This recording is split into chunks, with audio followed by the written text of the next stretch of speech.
My CEO wife thinks every guy who marries her just wants her money. Anything over $100, and I have to report it to her. But because I love her, I'm okay with being the man behind her career.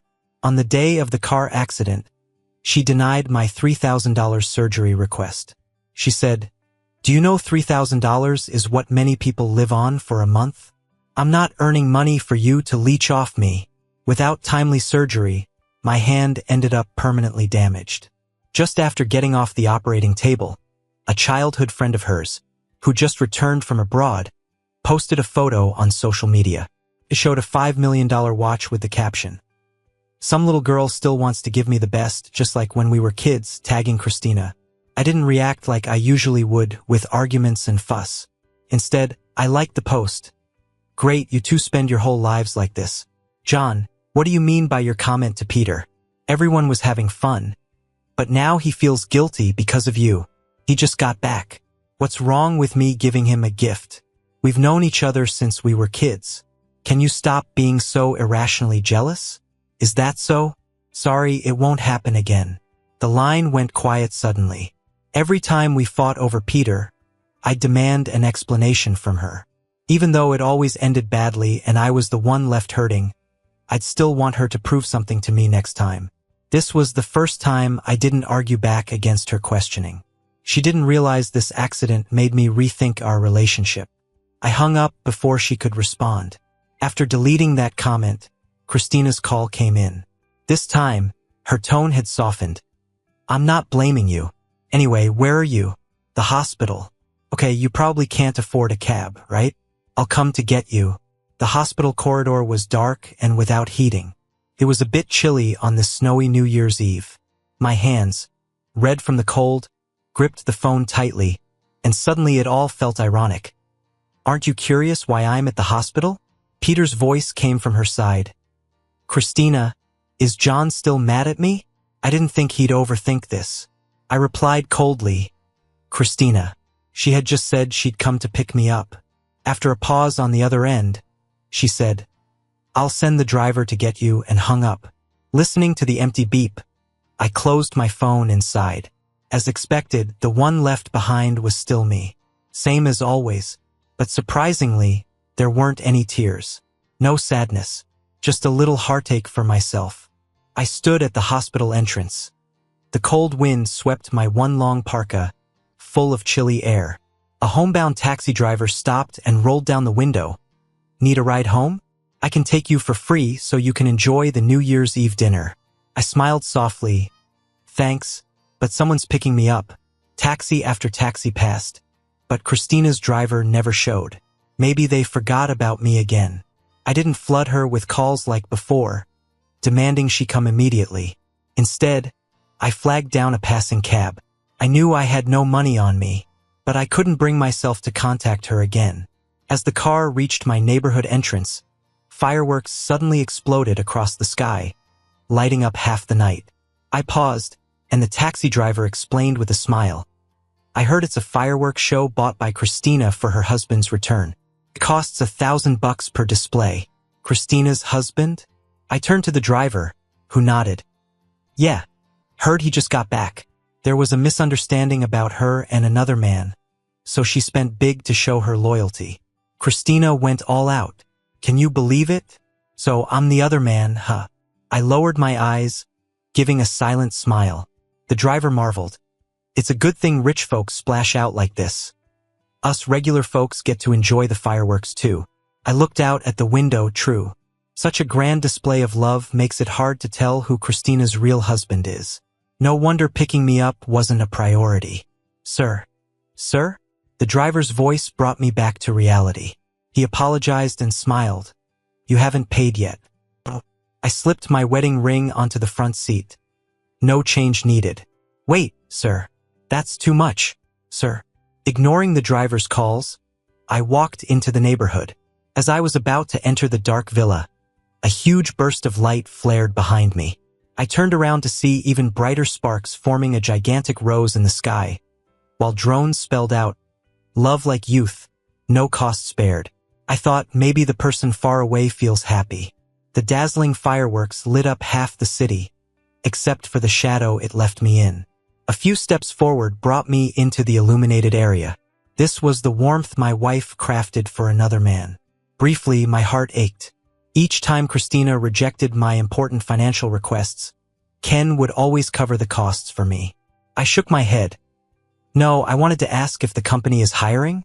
It took a good 5 seconds of silence on the other end before Ken spoke. Incredulously, "You're coming back? Thought it over?" "Yes." Ken and I started a company together after college. When business was booming, I met Christina through a partnership meeting. She was the one I had a crush on since university. Those were beautiful days. Christina had a sensitive stomach and only ate more when I cooked. She slept poorly, finding deep sleep only in my arms. For her, I agreed to her request to give up work. Ken often warned me against surrendering my career, especially at a time when our company was growing strong. He'd constantly paint the picture of our skyrocketing business, with me eventually turning into a billionaire entrepreneur. But back then, I just smiled and said, for her, I'd give up everything. I handed all my shares to Ken, putting heart and soul into caring for Christina. I kept finding myself abandoned and helpless time and time again. Of course, I lacked that. Ken raised his voice a notch. "Are you serious? Are you saying that just 'cause you're mad at her?" I laughed. "I swear to you. Then if I want to set up an overseas branch, I need someone like you who's pioneering. Want to go abroad together, bro?" "Absolutely." "Awesome. Then hurry up and take the IELTS. You only need a 6. I'll stick with you. We can leave by next month." After hanging up, I dug out the dusty IELTS practice papers. I should have taken it long ago, but then I met Christina. My English is just okay, so I have to start working hard now. My body felt weak after the recent surgery, so I sat in my study with Tiger Balm on my temples, working on essay structures. Because my right hand lost its function in a car accident, I practiced with my left hand over and over. Before I knew it, I had fallen asleep at my desk. In a half-dream state, I heard something outside the door. "You sure John won't mind me taking you home?" Then Christina's slightly tipsy voice. "No, he just begged me not to leave him." "Hey, Christina, be careful." A shout rang out, and the study door burst open, jolting me awake. Christina was leaning against Peter, arms wrapped around her waist, smelling of alcohol. I looked up from my desk. "You guys are back?" I rubbed my eyes and yawned. Peter let go of Christina, looking panicked. "Sorry, John. Christina drank too much. There were no cars around, so I brought her back." "Oh, thanks a lot." I didn't question what Christina's chauffeur was doing. Instead, I chuckled, patted his shoulder. "Your face is red from the cold. Thanks for bringing her back." Peter was stunned. Even Christina frowned. "John, are you being sarcastic?" "Not at all." "John, I didn't mean it." Peter suddenly grabbed my arm. "Blame me if you have to. Don't fight with Christina because of me." I handed a hot water bottle to Peter. "Here, hold this. Stay warm." Peter fell silent, clutching the hot water bottle, his eyes filled with a bit of resentment. I headed towards the bedroom. "Feel free. You can sleep in the next room tonight. I'm tired.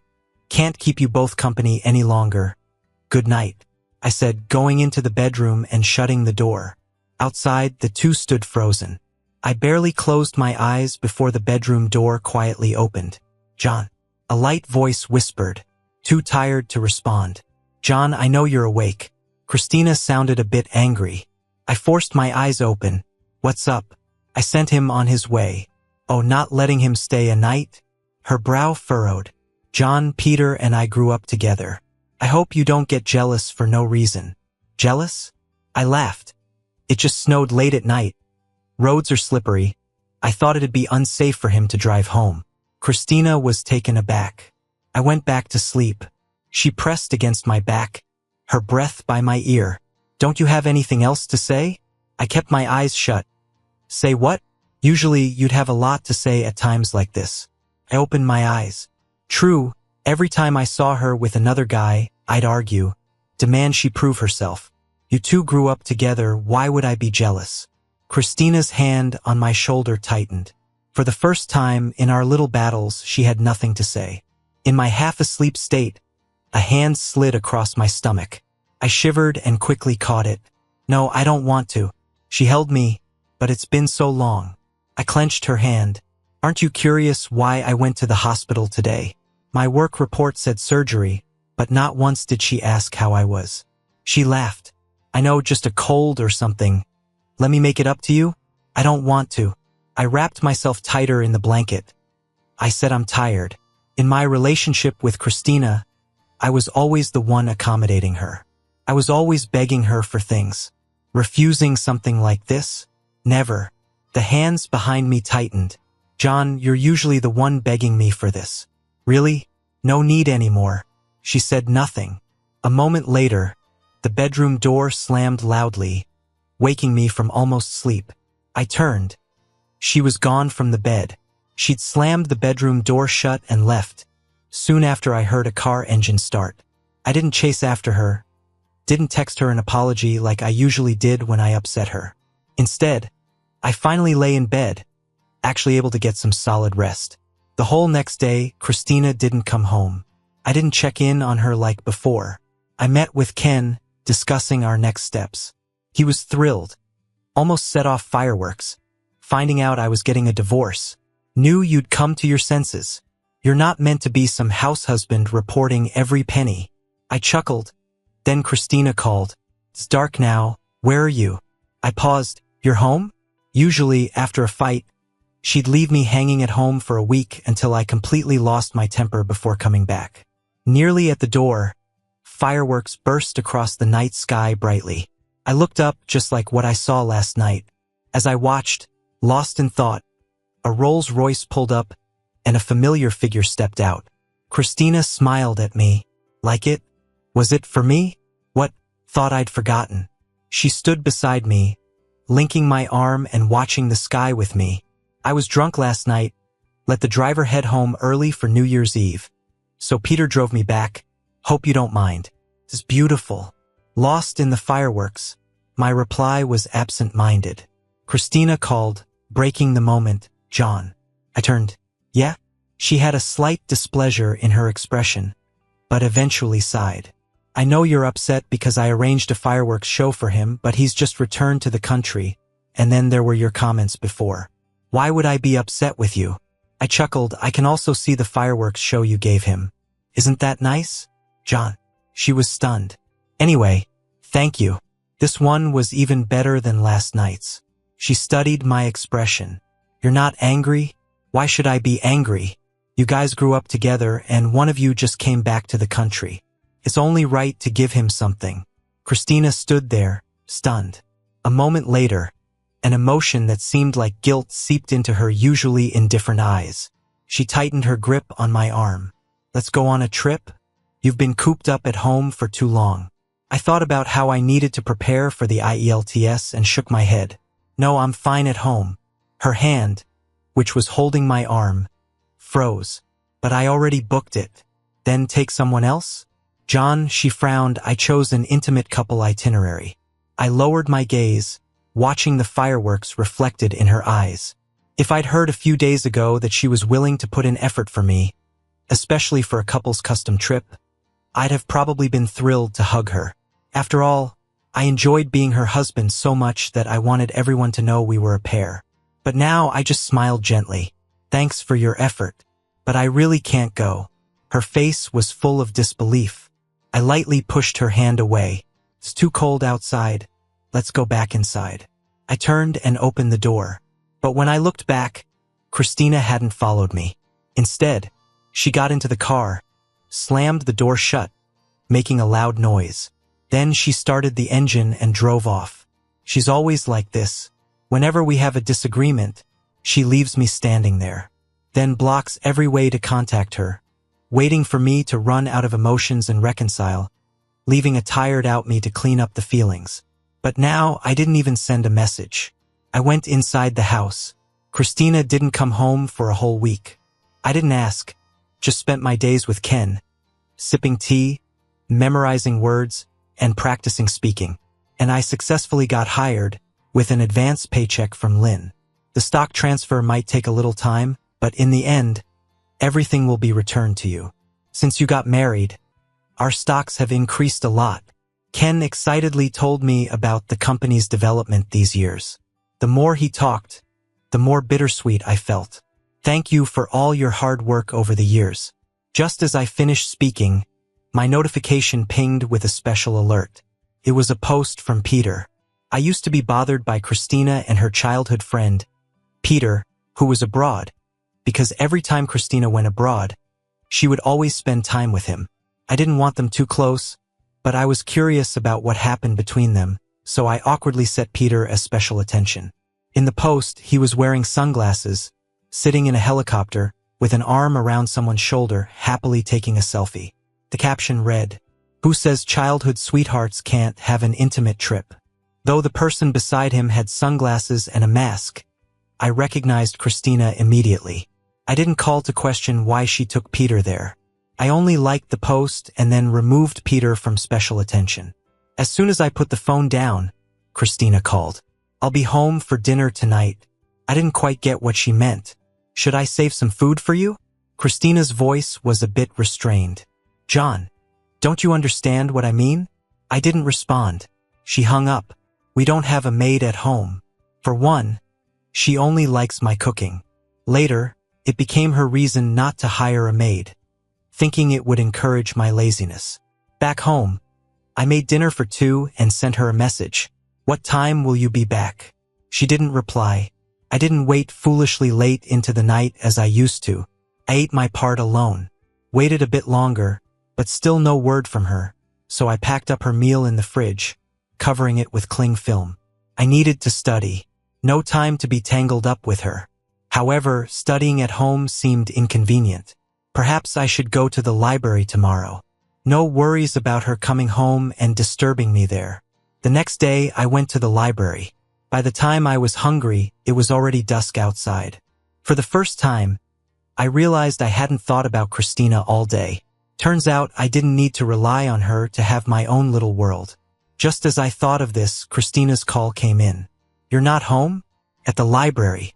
"What's up?" She paused before speaking. "Let's talk. I'll pick you up." "Yeah, we did have things to discuss. I actually wanted to find her too." "Okay." When I got my stuff together and went downstairs, Christina's car was already parked at the entrance. I instinctively went to open the passenger door. A surprised voice cut in. "Hey, John." Peter's sleeve was tangled in Christina's hair. "Sorry." Christina was picking up her lipstick, and her hair got caught. "Don't misunderstand. Nothing's going on between us."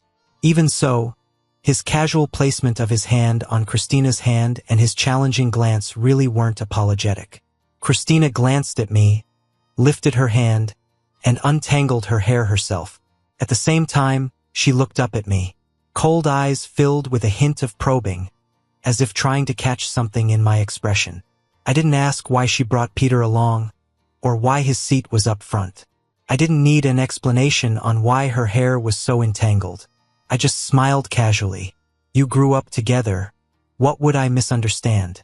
Then I opened the back seat door and got in. After I settled my bag, I noticed Christina looking at me through the rearview mirror, her eyebrows lowered with a frown.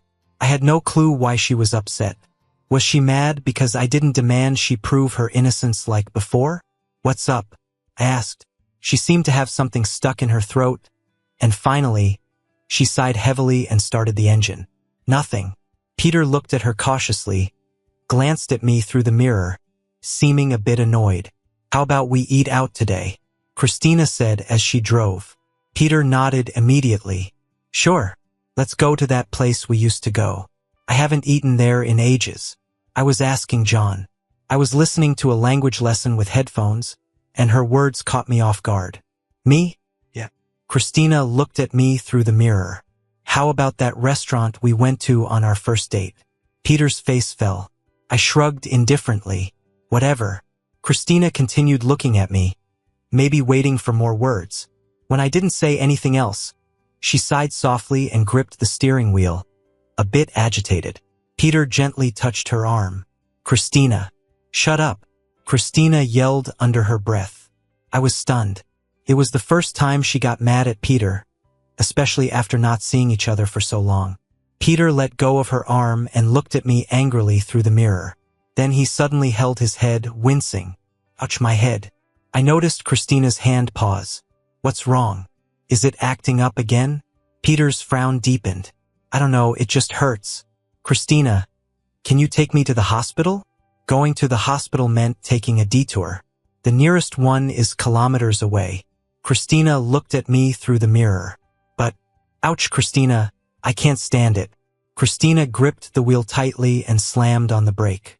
John, get out. Just like every other time. Between Peter and me, I'm always the one left behind. But this time, I didn't throw a fit. I just opened the door and got out. Oh, okay. Christina seemed taken aback. I turned and started walking back. She rolled down the window. John. I turned back. She hesitated. I'll be home for dinner. I paused. Maybe not. Seems like he needs you. Order takeout at the hospital. Are you jealous? Nope, I answered honestly. But Christina's eyes seemed a little disappointed. Maybe I imagined it. If you're coming back, I'll order takeout for you, I said.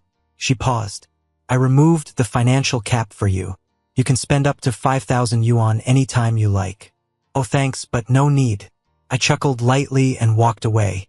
That night, Christina didn't come home, nor did she text. I didn't ask either.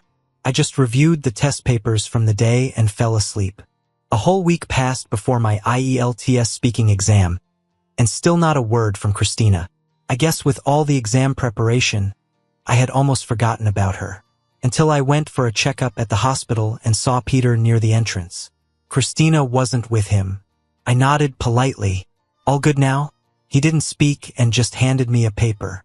It was a pregnancy report. Christina was 3 months pregnant. But Christina and I haven't been intimate lately. 3 months.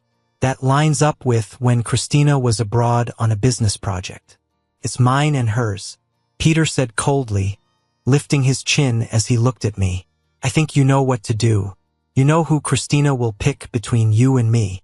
I laughed a little, my eyes stinging as I looked at the stability noted on the report. Peter snatched it back, hiding it behind him with a sheepish smile. Back so soon? Christina turned and looked at me. I looked back, feeling empty. Christina. I usually called her Christina.